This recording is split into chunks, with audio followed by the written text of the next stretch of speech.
Hello guys, नमस्ते, राधे राधे। कैसे हैं आप सब? उम्मीद है आप सब अच्छे होंगे, तंदुरुस्त होंगे, स्वस्थ होंगे, मस्त होंगे। अच्छा, आप सोचते होंगे ना हमेशा मैं राधे राधे क्यों बोलती हूँ? तो या फिर कोई भी राधे राधे क्यों बोलता है, या फिर प्रेमानंद महाराज जी जो आजकल राधे राधे के लिए बहुत फेमस है कि हाँ राधा राधा वो जपते हैं। आपको पता है राधा रानी का तो आशीर्वाद मिलता ही है, साथ में एक चीज़ और मिलता है, कान्हा जी साक्षात। अच्छा, एक बात बताइए, जैसे कि किसी को जब हमें खुश करना होता है तो वो क्या करता है? वो डायरेक्ट या तो खुश करता है, या तो हम लोग उससे हो जाते हैं, या फिर वो कोई ऐसा काम करता है जिसके उससे काम से हमें खुशी मिलती है और हम उससे खुश हो जाते हैं, है ना? तो इसी तरह कान्हा जी खुश होते हैं राधा राधा सुन के, सच्ची। यहाँ तक कि राधा रानी भी खुद का नाम ही जाप करती हैं। क्यों? क्योंकि कान्हा को इससे बल मिलता है, कान्हा को इससे खुशी मिलता है।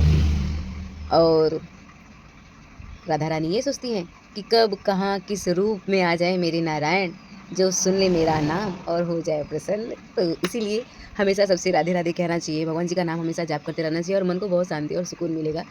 और एक बात और बता रहे हैं, वो ये कि आपको पता है महाभारत में, भागवत गीता में कहीं भी राधा जी का नाम नहीं आया है, लेकिन ये दोनों पढ़ने के बाद हम लोग क्या बोलते हैं? राधे राधे, है ना? क्या आपको ये पता था कि राधा राधे मतलब कभी कभी लोग कहते हैं मैं राधा जी का नहीं, मैं कृष्ण जी का? तो नहीं, प्लीज़ राधे राधे कहिए, कृष्ण से जल्दी खुश हो जाएंगे। कभी कभी आदमी लोग नहीं मानते हैं तो उनकी घर की औरतों को पटाते हैं लोग काम करने के लिए। जैसे हम लोग क्या है कि अगर डैडी जी मतलब पिताजी अगर कोई बात नहीं मान रहे हैं, ठीक है, तो लोग क्या करते हैं, अरे मम्मी मम्मी मम्मी मम्मी करके अपना फिर मम्मी धीरे से मना लेती हैं पिताजी को। तो ये होता है। तो आप लोग भी जपिए राधे राधे राधे राधे, बाकी सब राधे राधे बाकी सब राधे राधे राधे राधे। कभी भी जब आपका मन परेशान रहे या फिर आपको लगे एंजाइटी हो रहा है, टेंशन हो रहा है, डिप्रेशन हो रहा है, जो कि होना ही नहीं चाहिए। ये सब ना तब होता था ना, तब नहीं होता था जब हम लोग जॉइंट फैमिली में रहते थे, या फिर जब हम अपने परिवार का महत्व समझते थे। आज के डेट में कोई अपने परिवार का महत्व ही नहीं समझता। न माँ बाप बच्चों को कुछ समझते हैं, न बच्चे माँ बाप को, न कोई दादा दादी को समझता है, न कोई किसी को समझता है। अगर कोई समझता है तो बस इसको समझता है, तो फिर यही काम देगा।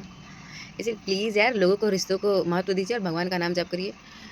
एक चीज़ और थोड़ा सा ऐड करना चाहते हैं, ज़्यादा नहीं। पहले क्या था, वास्तुशास्त्र नहीं होता था। पहले सुबह उठते थे, सूर्योदय से पहले पूजा पाठ करते थे, भगवान का नाम जाप करते थे और पैसे से ज़्यादा परिवार को महत्व दिया जाता था। लेकिन अब ऐसा है क्या?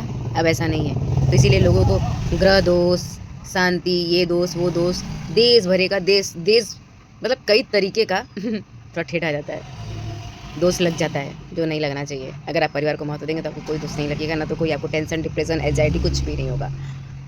इसलिए परिवार का महत्व कीजिए, नाम जाप करिए। और हम कोई पंडित जी नहीं हैं, हम एक आम इंसान हैं और ये हम अपने एक्सपीरियंस से बता रहे हैं। ये जरूरी नहीं कि आप राधा नाम ही जाप करिए, आप ओम नमः शिवाय भी बोल सकते हैं, राधे कृष्ण भी बोल सकते हैं, जो पसंद है वो, लेकिन जो भी बोलिए भाव से, बस आपको खुशी मिलना चाहिए। और हम ये राधे नाम इसलिए बोलें कि इससे तो हम मुझे मिला सुकून मुझे। और फिर एक चीज़ और कि कान्हा को पसंद है, तो कान्हा तो मुझे पसंद है, तो हम तो वही करेंगे ना जो मुझे कान्हा को पसंद हो।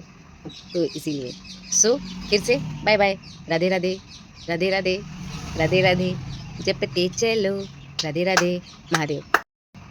राधा नाम को उल्टा करिए तो बनेगा धारा। धारा इन द सेंस जो बहता जाता है। और हमारा सांस क्या है? एक प्रवाह, एक धारा है जो बहती है। अगर ये रुका तो जीवन रुक जाएगा।